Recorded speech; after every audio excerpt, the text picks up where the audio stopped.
To people who've lived in a rough neighborhood, places with gang violence and stuff, what challenges did you face on a day-to-day basis? What experiences have stayed with you? The biggest thing for my ignorant teenage self was that nobody would want to drive me home because they'd be too scared. Once a friend's car broke down in my neighborhood and got guns pulled on him. Guess who never got rides again after that?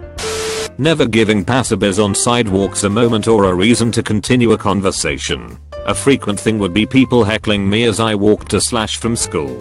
Hey man, can I use your phone? I don't have a phone without slowing down. And things like that. Day to day isn't terrible. Keep your head down and keep moving. Also be polite to your neighbors and you won't have any real trouble. Only real experience that has stayed with me is that when I hear yelling / shouting outside I don't react anymore.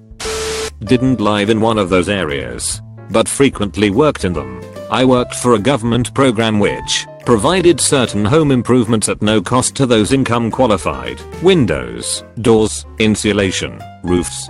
Because of the nature of the program, I often worked in bad areas and a lot of Section 8 projects. We have a generator on the back of our truck that we use daily. The power supply in most of these rundown homes wasn't enough to support our tools. As you can imagine, the generator is pretty loud. A lot of the time, you'd hear it sputter and kick on and off. This usually meant some debris / dirt got into the fuel filter.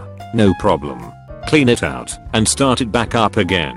One morning, we fire up the generator and get to work. While I'm 12 feet up on a ladder, installing a bathroom fan vent, I hear the generator start to slowly quiet down. I roll my eyes because I know I'll have to get down, go out front to the truck and clean the filter. But since at that particular moment I wasn't using a tool, just a cork gun, I figure fuck it, I'll do it when I'm done here. But then the generator makes a faint noise and gets fainter and fainter. I knew something was up. I get down from the ladder and go out front. About 5 houses away on the sidewalk are 2 gentlemen trying their best to run away with our generator while it was still on. The thing weighs about 300 pounds and it's awkward as fuck to carry, even with 2 people. The strain and back crippling run they were doing was impressive. I really couldn't even be mad. I caught up with them, tried to stop them. One guy had a screwdriver he was threatening me with. I backed off and called the cops. They caught up with them a block later. They weren't hard to find. They ended up getting charged with robbery and both went to the hospital. They both had severe burns on their arms and legs from the exhaust on the machine rubbing up against them as they made their great escape. From there on out the machine was chained to the truck. Lots of stuff that has been mentioned already. I will add, having to walk several blocks to an area where delivery drivers, like pizza, would meet you because they would not go further into your neighborhood. Same with cabs / Ubers. Knowing who belongs there is a big one. You know who the regular dealers are etc. If you see a new person around that raises suspicion because they could be trouble. Keeping the possessions you really cared about locked up, not in car, in home, because break-ins happen. I personally kept my Poe's car unlocked because I could not afford to replace broken window. Nothing in it was worth anything and it never has gotten stolen.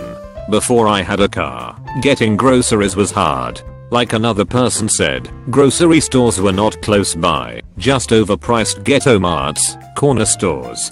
Even catching a bus was hard because there was less service in my area than in other parts of the city. Violence was present, but not something that bothered me. Maybe I was used to it. I have had an armed escort home several times when I found myself in the middle of a gang dispute. Each time a few fellows who knew I lived near called a truce of sorts and would walk me home.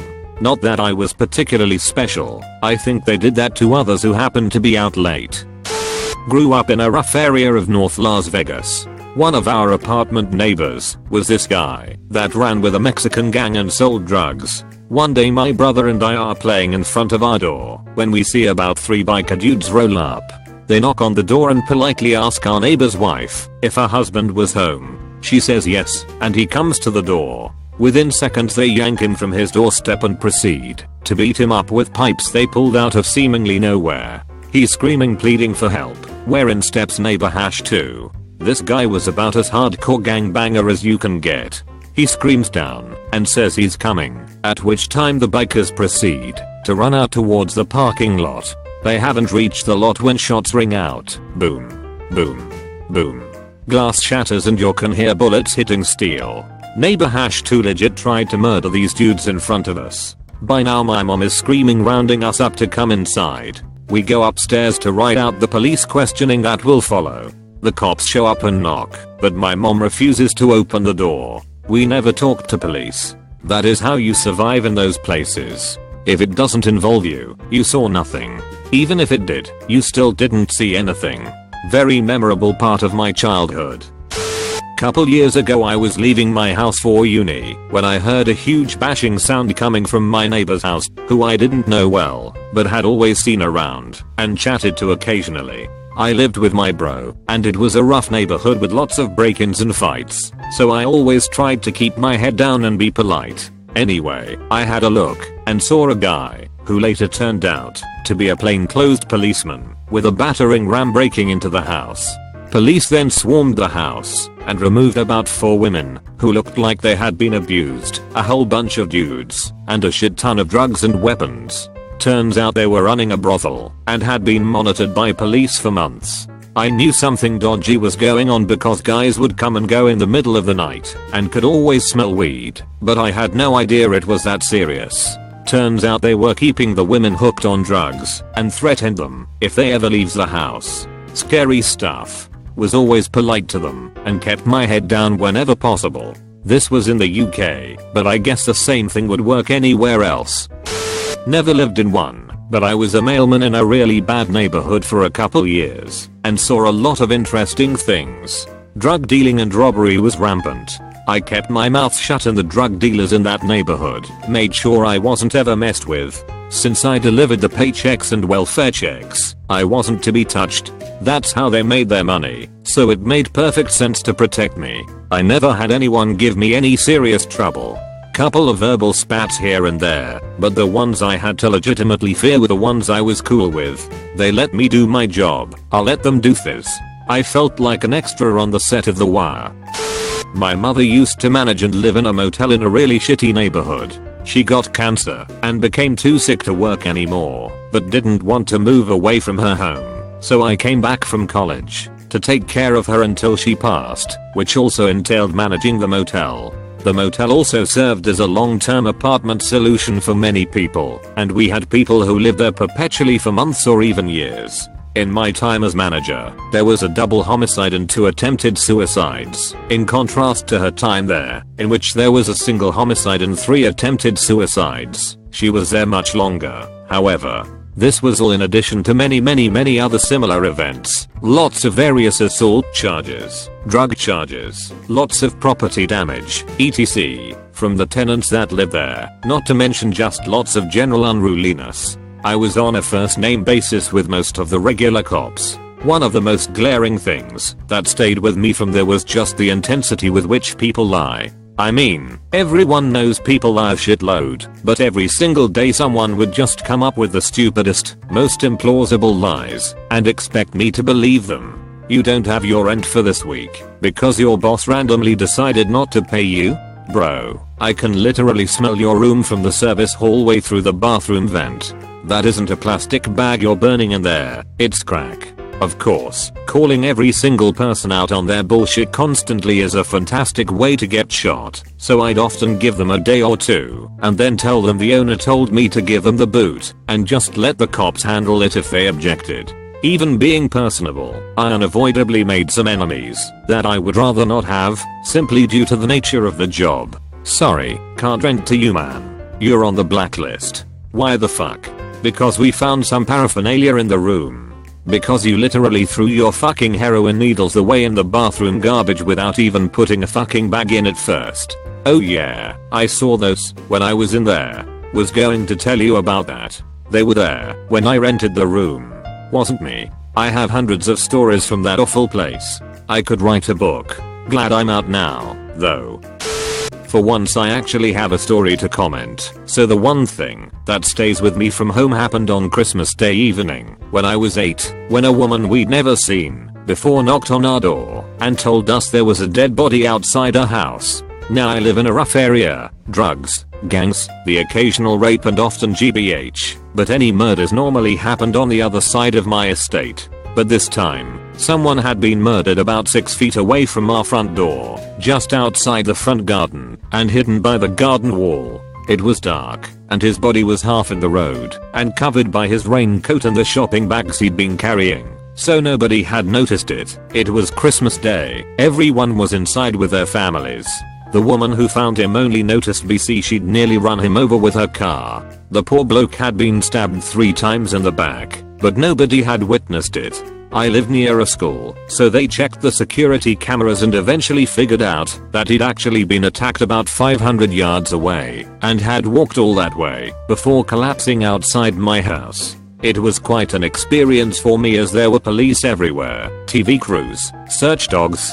We weren't allowed to leave the house for a week in case we disturbed evidence. If we did go out, we had to sign in and sign out with a liaison officer at the end of the street. As an 8-year-old, I couldn't quite comprehend what was happening. I just knew that someone was dead, and it wasn't an accident. Eventually, they found the murder weapon in a neighbor's garden, and found the murderer from the prints. He was a local gang leader, who'd killed his best friend he'd been having an affair with his GF. They'd argued as they were on their way home from the corner shop, and the guy had just attacked his friend and run off. The victim was in so much shock he'd kept walking, until he finally died. I never did find out who he was. I can't remember the specifics, but that Christmas will always stick with me.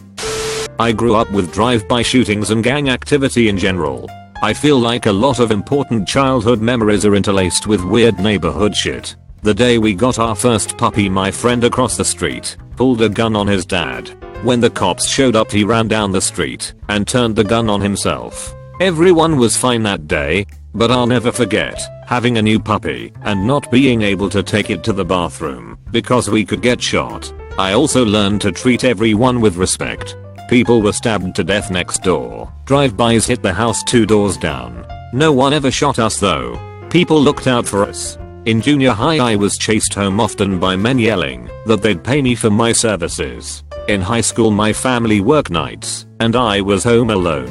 At this point my friend across the street just got out of prison and was pissed I was home alone. He called in a favor with the Hells Angels and they patrolled my street at night. My mom said oftentimes she'd come home just as 2 motorists would drive away. They protected me for a few years. How normal it seemed until I was out from under that. You grow up knowing how to stay off the radar and not bother the wrong people.